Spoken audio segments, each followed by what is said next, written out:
शनिवार को आरजेपी व इनेलो ने संयुक्त प्रेस वार्ता की और साझे उम्मीदवार राकेश तंवर को विजयी बनाने की लोगों से अपील की।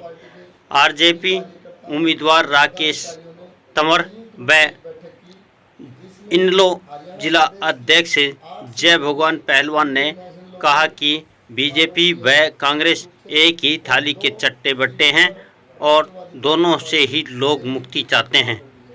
इस मौके पर इनेलो नेता राजकिशोर चाहर, सेवानिवृत्त एसपी धर्मवीर सिंह दरोगा, जीतराम खन्ना आदि उपस्थित रहे। और आगामी सभी कार्यक्रमों को लेकर दोनों पार्टियों के कार्यकर्ताओं ने बैठक करी और साथ में आज की एक प्रेस कॉन्फ्रेंस की। क्या अहम फैसला लिया गया आज? इसमें फैसला ये किया, आने वाली 25 मई को चारपाई के निशान पे राष्ट्रवादी जनलोक पार्टी और इंडियन नेशनल लोकदल पार्टी का हर कार्यकर्ता, हर पदाधिकारी अपने हर वोटर से अपील करेगा कि जहां हमारा चश्मा का निशान हुआ करता था, अब गठबंधन में हम चारपाई के निशान पर बटन दबाने का प्रयास करें। और कितनी सीटों पर दावा ठोक रही है गठबंधन? आरजेपी और इंडियन नेशनल लोकदल गठबंधन 10 की 10 सीटों पे त्रिकोणीय मुकाबला बनाए हुए हैं।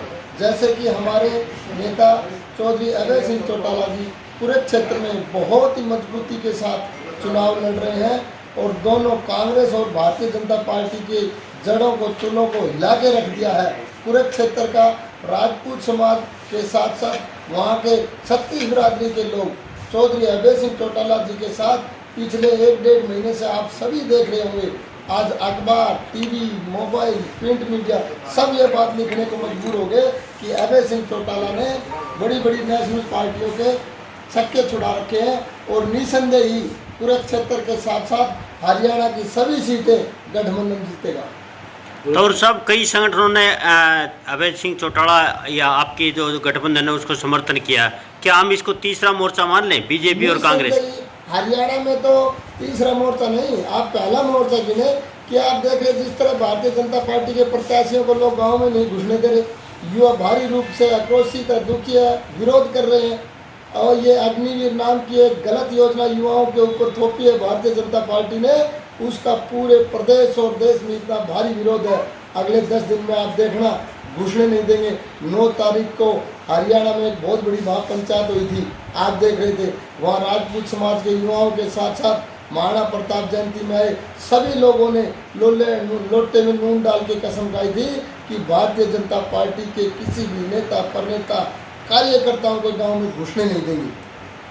मैं बता रहा, जिस तरह चौधरी अभय सिंह चौटाला जी ने हमारा घोषणा पत्र जारी किया है और उसमें पहली बात ये है कि वृद्ध पेंशन 7,500 रुपये की जाएगी। वृद्ध पेंशन की आयु 58 वर्ष से घटाकर 55 वर्ष की जाएगी। किसानों के बिजली बिल माफ़ किए जाएंगे ट्यूबवेलों के, और किसानों के कृषि लोन है, कृषि ऋण है, वे सभी माफ़ किए जाएंगे।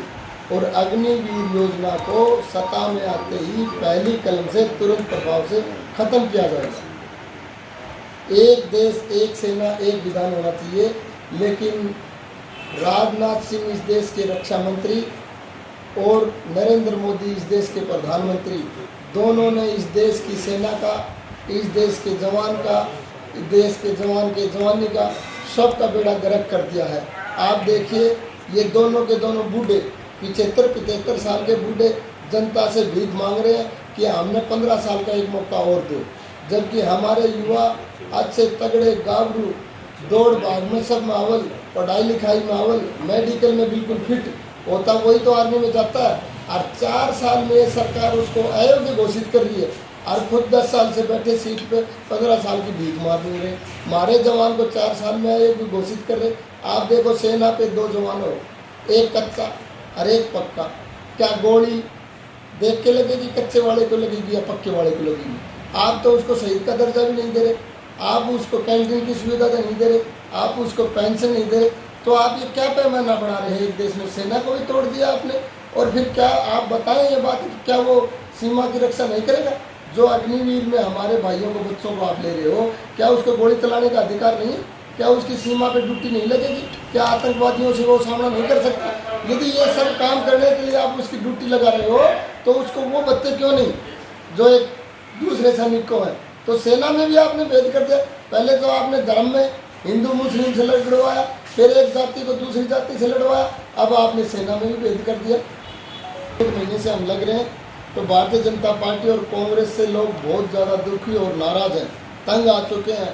और भारतीय जनता पार्टी ने तो 10 साल में लोगों को इतना निचोड़ दिया कि वो पिछली सरकारें थी उनको भी फेल कर दिया इन्होंने। आज बेरोजगारी चरम सीमा पे है, क्राइम चरम सीमा पे है, और सुख का नशा की तो आप कल्पना ही नहीं कर सकते। गाँव में जो परचून की दुकान है, लगभग ज़्यादातर परचूनों की दुकानों पे सुख का नशा बिक रहा है। ये किसकी सह पे बिक रहा है? सरकार की सह पे बिक रहा है। सरकार पिछले 1 साल पहले मान भी रही थी। अब नशाखोरी इस प्रदेश के युवाओं में बहुत तेज़ी से बढ़ी है, लेकिन उन खपीटरा ने बेरा को नहीं।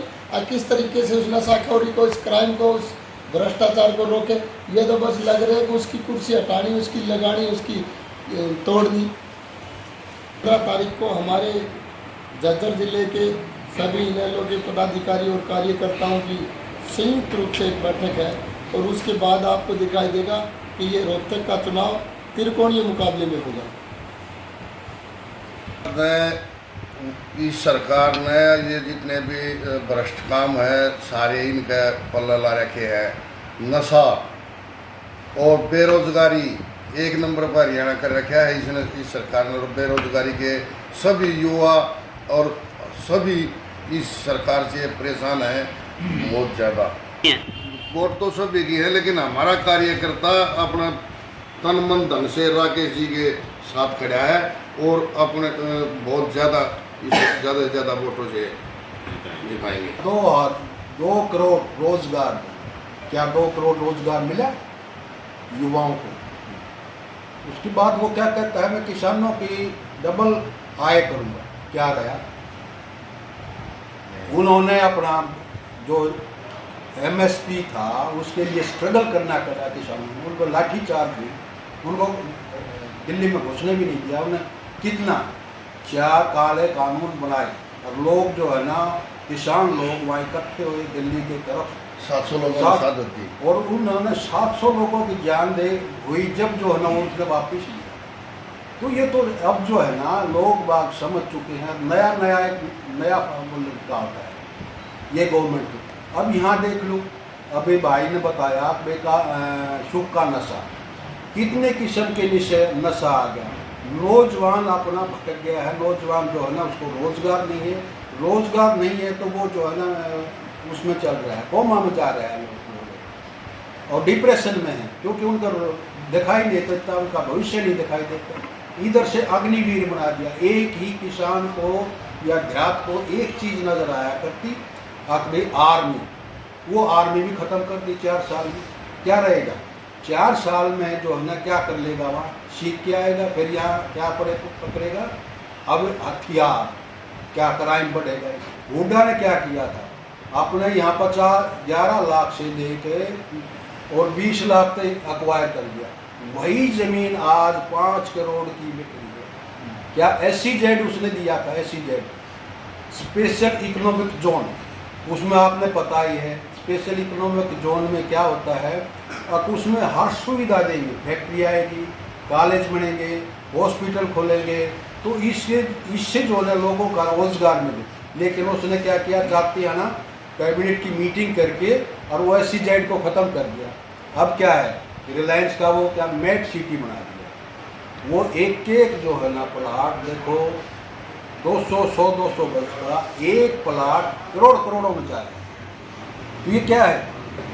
चौटाला साहब ने जो किया, ताऊ देवीलाल ने जो किया, ताऊ देवीलाल ने तो प्राइम मिनिस्टर कुर्सी त्यागी थी, उसी खून से है, कहता हो वो करता है। तो ये चीज़ है। 26 तारीख को कितने भी आप सारे दिन बोलते रहो, इन पार्टियां, इस पार्टी के, बीजेपी के, कांग्रेस के, तो ये बस एक मेन्यू देखा, अपना है, अदरवाइज क्या है? आप देखो अदरवाइज क्या है, वो सारा रोहतक मिले तेरा रोड। अच्छा, इसने सिर्फ यहाँ को ब्लैकमेल किया है लोगों को, किसानों को 11,000 22,000 एकड़ जमीन एक्वायर कर लिया, वो रोड पा रहे हैं। और रिलायंस को उसको दे दी। किसने किया जी ब्लैकमेल? हुड्डा ने करवाया, रिलायंस से मिलकर सारा आपने पता ही नहीं क्या। आप खुद खरीद ली और वो आगे रिलायंस को दे दिए जो 1 करोड़ में 75 तो अगर एक और बात है, गवर्नमेंट का हाथ ना हो तो कौन ले लेगा? पॉसिबल है? 60 लाख करोड़ का अच्छा, एक- कानून दे दिया, एक यो जो बना उदाई ने मार दिया, ये बदली हलकारी हो सारे सब कुछ। आप यहाँ डेवलपमेंट बताओ ना, कौन सा जिसकी डेवलपमेंट? जमीन चली गई खाने के लिए कुछ भी नहीं उनके पास, अब किराए में उतर रहे हैं सभी। एक या फैक्ट्री आई थी, अभी देखो इसमें क्या रोज मर्डर हो रहे हैं, कभी झज्जर में, कभी बादरगढ़ में, कभी कहीं। ये सरकार को सरकार की वजह जो हमारा संयुक्त उम्मीदवार है और इंडियन नेशनल लोकदल पार्टी की जो विचारधारा है, यह हमेशा गरीब किसान और मजदूर के हित की रही है। इंडियन नेशनल लोकदल पार्टी की एक ही परिभाषा है संघर्ष का, और संघर्ष में हमेशा किसान और नीचे जो कमेरा वर्ग है उसके हक की लड़ाई लड़ी। और इसलिए आज हम दोनों पार्टियां एक होकर अपना गठबंधन धर्म निभाने के लिए पूर्ण रूप से हर तन मन धन से एक दूसरे का साथ देंगे और पूर्ण रूप से खड़ा उतरने का काम करेंगे। बीजेपी और इंडियन नेशनल लोकदल का संयुक्त हमारा उम्मीदवार जो इंडियन नेशनल लोकदल और आरजेपी का उम्मीदवार है, वो जैसे महाराणा प्रताप का चेतक घोड़ा था, वो जब से सबसे लंबी कूद